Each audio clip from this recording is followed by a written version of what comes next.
Right now, there are about 79 companies that have a file on you. Not the government, not some hacker in a hoodie, companies you've never heard of that bought and sold your browsing history like a trading card. Your searches, the stuff you shop for at 2 a.m., the symptoms you Googled and immediately regretted. All of it. And here's the part that's going to sting. You handed it to them through the browser you're literally using to watch this video. So today, I'm fixing that. 7 free browsers, ranked from takes you 5 minutes, all the way up to the one that breaks half the internet and comes with an actual warning. Stick around for number 7. That one's not for everybody. Quick disclaimer, nobody paid for this. No sponsors, no affiliate links. And let's be honest, no browser makes you 100% anonymous by itself. What these do is make you the hardest person in the room to track. And that's the whole game. Let's climb the ladder. We start easy, Brave. If switching browsers sounds like a whole weekend project, it's not. Brave is built on the same engine as Chrome, so it looks the same, your extensions work, your passwords come right over. 5 minutes, tops. But out of the box, it blocks ads and trackers before they even load.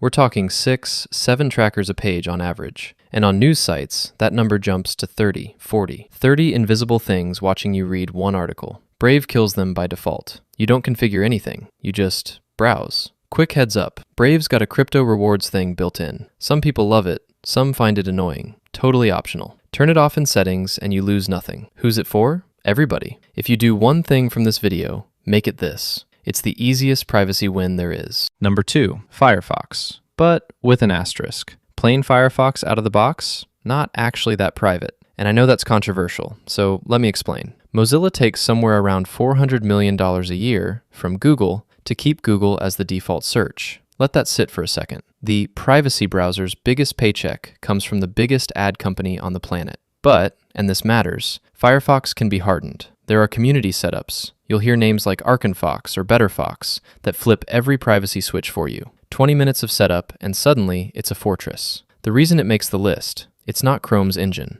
In a world where almost everything is secretly Chrome wearing a costume, having a genuine alternative keeps the whole internet healthier. Who's it for? People who already live in Firefox and don't want to leave. Tune it up and stay home.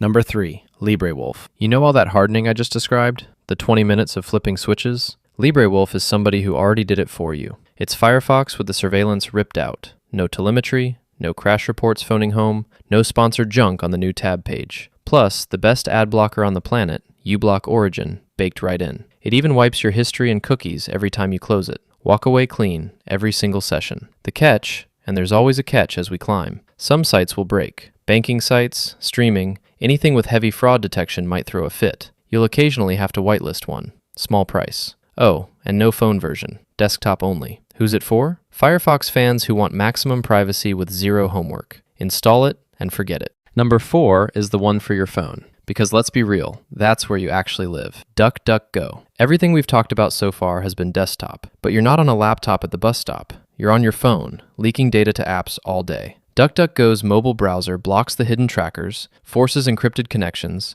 and has this beautiful little fire button. One tap and your whole session goes up in smoke. Tabs, history, data, gone. Is it the most hardcore option here? No. But compared to the Safari or Chrome that came pre-installed on your phone, it's not even a contest. It's a massive upgrade for basically zero effort. Who's it for? Literally anyone with a phone, which is everyone watching this.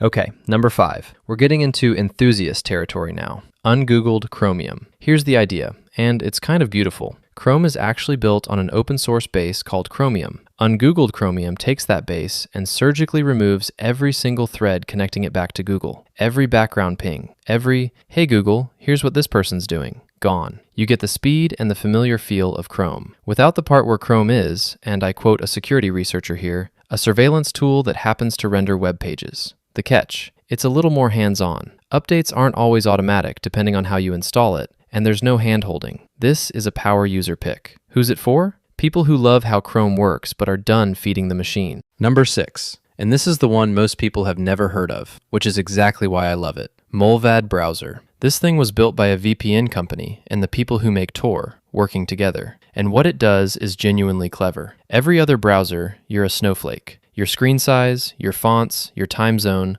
all of it combines into a fingerprint that's basically unique to you. Even with cookies blocked, sites can still pick you out of a crowd by that fingerprint. Mullvad's whole trick? It makes you look identical to everyone else using it. Same window, same fonts, same time zone. UTC for everybody. Imagine 10,000 people wearing the exact same mask. Which one's you? Nobody can tell. It gives you Tor-grade fingerprint resistance, without the crippling slowness of Tor. On the privacy tests, it scores neck and neck with the best out there. The catch: desktop only, and it forgets you every session, so you're logging back into everything constantly. That's the point, but it's a commitment. Best paired with a VPN. Who's it for? When you're serious. When privacy genuinely matters and you still want pages to load this decade. And number 7, the final boss. The one I told you to stick around for. Tor. This is what journalists use to talk to whistleblowers. What people use to get news past a government that's banned it. This is real anonymity, the kind nothing else on this list can touch. Here's how it works. Instead of going straight to a website, your traffic bounces through 3 random computers around the world, getting wrapped in a fresh layer of encryption at each stop. By the time it comes out the other end, your real location is buried under 3 layers. The site has no idea who or where you are. But, and I need you to actually hear this part, Tor is not your daily driver. It's slow, on purpose.